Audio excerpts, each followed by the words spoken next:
Hello bankers, a very good evening to all of you. स्वागत है आप सभी का हमारे official YouTube channel GIB CIB वाला पर। रात के 9 बज रहे हैं। मैं भास्कर मिश्रा आपके लिए सीआईबी एग्जाम सीआईबी पेपर 3 एबीएनएफएम से संबंधित एक बहुत ही खास सेशन लेकर हाजिर हूँ।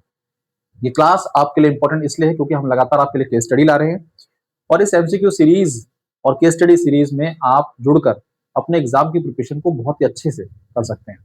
आज के दिन मैं आपके लिए मॉड्यूल डी से संबंधित एक केस स्टडी लाया हूँ जो कि बेस्ड है वेंचर कैपिटल और प्राइवेट इक्विटी पर। सबसे पहले इस मॉड्यूल के बारे में जान लीजिए। ये मॉड्यूल पूरा थ्योरेटिकल है और यहाँ पर टोटल नंबर ऑफ यूनिट की संख्या 7 है। 7 यूनिट्स हैं, पूरे थ्योरेटिकल हैं। आप अगर इन कॉन्सेप्ट को समझ लेते हैं तो एग्जाम में आने वाले एमसीक्यूज और केस स्टडी को अच्छे से अटेम्प्ट कर सकते हैं। 15 से 20 क्वेश्चन आसानी से यहाँ से आप अटेम्प्ट कर पाएंगे और आसानी से नंबर पा जाएंगे। आज के दिन जिस टॉपिक पर हम चर्चा करने जा रहे हैं वो है प्राइवेट इक्विटी और वेंचर कैपिटल। ठीक है, इस पर बेस्ड हम एक केस स्टडी करेंगे। सबसे पहले इन दोनों के बारे में समझ लीजिए। वेंचर कैपिटल और प्राइवेट इक्विटी जो है, इनके बीच में डिफरेंसेस क्या है। पहली बात, वेंचर कैपिटल की जब भी बात की जाती है तो venture capital is a type of private equity. इस चीज को समझिएगा, यानी कि प्राइवेट इक्विटी का एक टाइप है वेंचर कैपिटल। और वेंचर कैपिटल का इस्तेमाल आमतौर पर जो स्टार्टअप कंपनीज होती हैं, जो अर्ली स्टेज में कंपनी होती हैं, जो ग्रोथ पोटेंशियल कंपनीज होती है, जिनमें अच्छा ग्रोथ देखा जा रहा है, उनको फिनेंस करने के लिए किया जाता है।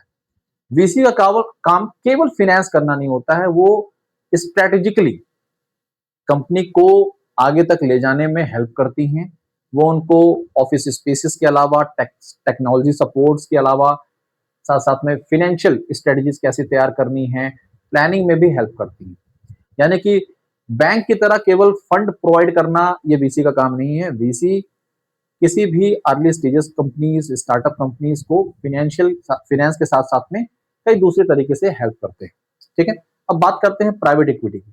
प्राइवेट इक्विटी जो फर्म्स होती हैं, ये आमतौर पर जो वेल एस्टैब्लिश कंपनीज होती हैं, जो मैच्योर कंपनीज होती हैं, उनको फिनेंस करती हैं या उनका मर्जर या एक्विजिशन में हेल्प करती हैं या रोल प्ले करती हैं। तो प्राइवेट इक्विटी और वेंचर कैपिटल का बेसिक डिफरेंस यही है कि वीसी जो है, यानी कि वेंचर कैपिटल फंड जो होते हैं, फर्म जो होती हैं, ये अर्ली स्टेज कंपनीज या स्टार्टअप कंपनीज में कंसंट्रेट करती हैं और जो प्राइवेट इक्विटी फर्म्स होती हैं, वेल एस्टैब्लिश और मैच्योर कंपनीज को टारगेट बनाती हैं। ठीक है, तो अब कहानी को आगे बढ़ाते हैं और इस पर आधारित एक केस स्टडी की शुरुआत करते हैं। तो आज हम लेक्चर नंबर 20 पढ़ रहे हैं। मॉड्यूल डी से संबंधित केस स्टडी आपके सामने है। केस स्टडी यहाँ पर वीसी और पीई पर बेस्ड है। एक स्टार्टअप है, ये स्टार्टअप नेम्ड फिन एज। अब देखिए, आप तुरंत समझ जाएंगे अगर हम स्टार्टअप की बात कर रहे हैं। नाम है उसका fin edge technologies private limited is developing AI based credit risk tool for NBFC. तो फिनटेक कंपनी है और नॉन बैंकिंग फाइनेंशियल कंपनीज के लिए एक AI based credit risk tool को डेवलप कर रही है। The company is in its early growth stage. Company किसमें है? शुरुआती ग्रोथ स्टेज में है। With limited revenues but high scalability potential. मतलब रेवेन्यू बहुत ही लिमिटेड जनरेट कर रही है बट ग्रोथ पोटेंशियल बहुत ज्यादा है। तो अभी अभी हमने सारी बातें की कि हम आमतौर पर वीसी जो होती हैं, वेंचर कैपिटल जो होते हैं, वो ऐसी कंपनीज पर फंड प्रोवाइड करते हैं, फाइनेंस प्रोवाइड करते हैं। Initial funding of 5 crore was raised from angel investors. इस कंपनी के द्वारा शुरुआती जो फंडिंग थी 5 करोड़ की, वो एंजल इन्वेस्टर के द्वारा ये रेज की गई थी। Now the firm is seeking 25 crore fund के द्वारा। इस कंपनी के द्वारा 25 करोड़ फंड की रिक्वायरमेंट है to expands operation and hire talent. अब VC venture capital firm invest 25 crore for a 30% equity. तो वीसी के द्वारा 30% इक्विटी स्टेक के बदले ये 25 करोड़ फंड इन्वेस्ट किया गया है। अब समझिएगा, यहाँ पर जब भी हम इन वीसी फर्म्स की बात करते हैं, प्राइवेट इक्विटी फर्म्स की बात करते हैं, तो इनको हम ऑल्टरनेटिव इन्वेस्टमेंट फंड का नाम देते हैं। इनको क्या बोलते हैं? इनको हम बोलते हैं AIF, alternative investment fund, AIF. ठीक है, ये जो एआईएफ होते हैं, इन्हें 3 कैटेगरी में बांटा जाता है। Category 1, category 2, category 3। जो एंजल इन्वेस्टर्स होते हैं और जो वीसी वेंचर कैपिटल फंड्स होते हैं, ये आपके ऑल्टरनेटिव इन्वेस्टमेंट फंड कैटेगरी 1 में आते हैं। ठीक है, यहां पर इस पूरी सिचुएशन को आपने समझ लिया। आगे 5 साल बाद, after 5 years, the company becomes profitable and well establish. Company क्या हो चुकी है? प्रॉफिटेबल हो चुकी है, वेल एस्टैब्लिश हो चुकी है। अब private equity firms offers 200 crore to acquire 60% stake from existing investors and promoters.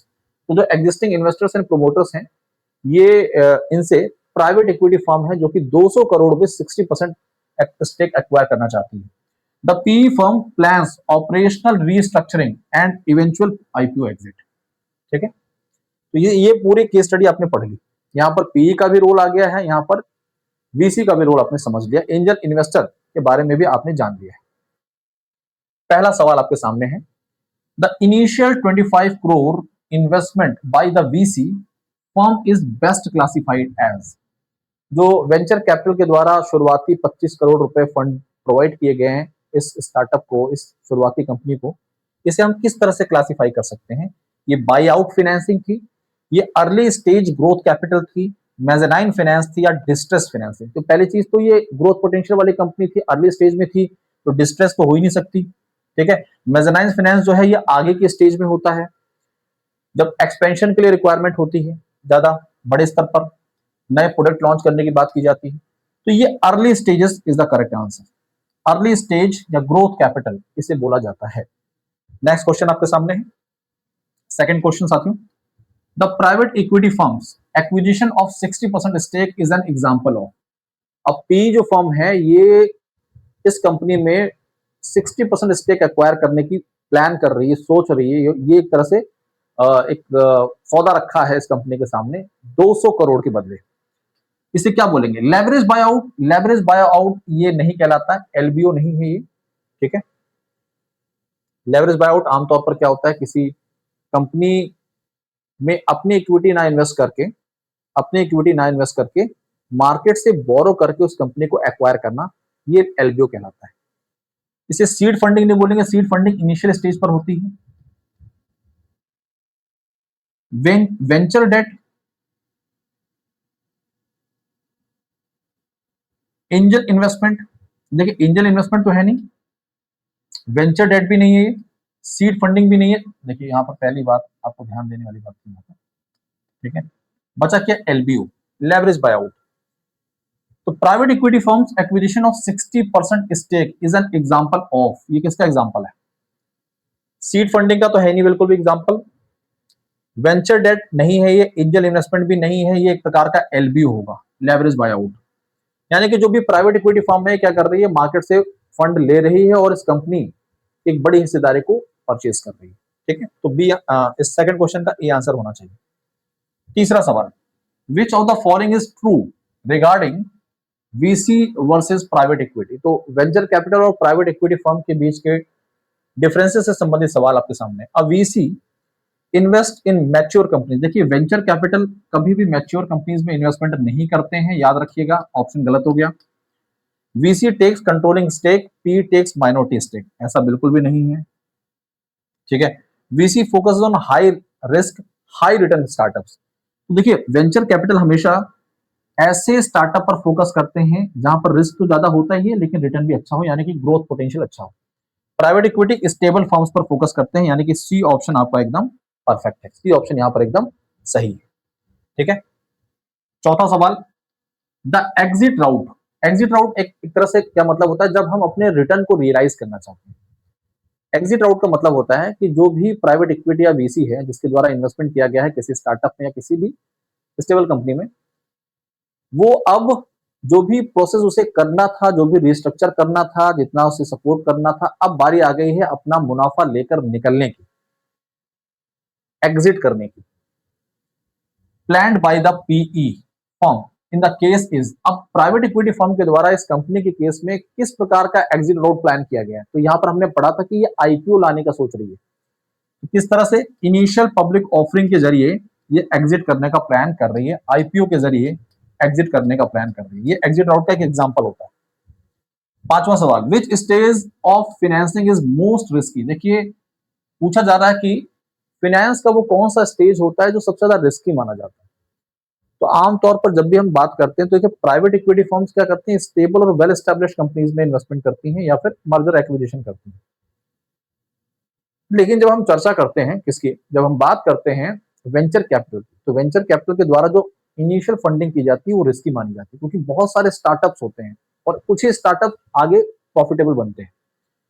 Private equity buy out नहीं, venture capital seed stage. B option is the correct answer. B option यहां पर एकदम परफेक्ट है। Six, सातवां क्वेश्चन में से छठा होना चाहिए। Which feature is most associated with private equity. Private equity के साथ वो कौन सा फीचर है जो सबसे ज्यादा एसोसिएटेड है, जुड़ा हुआ, संबंधित है? इन्वेस्टमेंट इन अनलिस्टेड स्टार्टअप ओनली। ओनली, ये जो ओनली है ना, और ये जो स्टार्टअप है, ये आमतौर पर वीसी का खेल होता है, ना कि प्राइवेट इक्विटी का। Passive minority investment, no. Active involvement, जो भी प्राइवेट इक्विटी होती है किसी भी वेल एस्टैब्लिश या मैच्योर कंपनी में, जो भी मर्जर एक्विजिशन करती है, वो एक्टिव इन्वॉल्वमेंट होता है उनका, गवर्नेंस में, मैनेजमेंट में। तो active involvement in management and restructuring. C option is the correct answer. C option यहां पर एकदम दुरुस्त है, एकदम सही। तो इस तरह से आज अपने प्राइवेट इक्विटी और वेंचर कैपिटल के बारे में जाना, उससे संबंधित एक केस स्टडी को पढ़ा। अब बात कर रहे हैं यहाँ पर आपके सीआईबी एग्जाम, जो कि 31 मई से शुरू हो रहे हैं। पहला पेपर एबीएम का है। उससे संबंधित वो कौन सा बैच है जो आपकी सरदर्द को बहुत, आपको सरदर्द से छुटकारा दिला सकता है? वो बैच है हमारा सीआईबी फास्ट ट्रैक बैच। ये फास्ट ट्रैक बैच का मतलब क्या है सर? आज सारे इंपॉर्टेंट कॉन्सेप्ट जो हैं आपको इस बैच में डिस्कस किए जाएंगे। साथ साथ में आपको मिलेगी टेस्ट सीरीज। रेगुलर प्लान जो है 2499 में। दूसरी बात, सीआईबी क्रैश कोर्स ला रहे हैं हम, उसमें एमसीक्यू भी मिलेगा आपको, केस स्टडी भी मिल जाएंगी, यानी कि ये तो और बेस्ट बैच है आपके लिए। तो आप अपनी सहूलियत के साथ किसी भी बैच का हिस्सा बन सकते हैं। मात्र 2599 में ये बैच उपलब्ध है। बहुत ही बेहतर टीम है हमारी, जिसके साथ जुड़कर आप पढ़ सकते हैं। सीआईबी एमसीक्यू बैच जून 2026 चल रहा है इस समय। अगर आपने फाउंडेशन बैच हमारे साथ पढ़ लिया है तो इस बैच के साथ जुड़कर अपने एग्जाम की प्रिपरेशन को बहुत ही तूफानी कर सकते हैं। ठीक है, रेगुलर प्लान 2499 में उपलब्ध है। आगे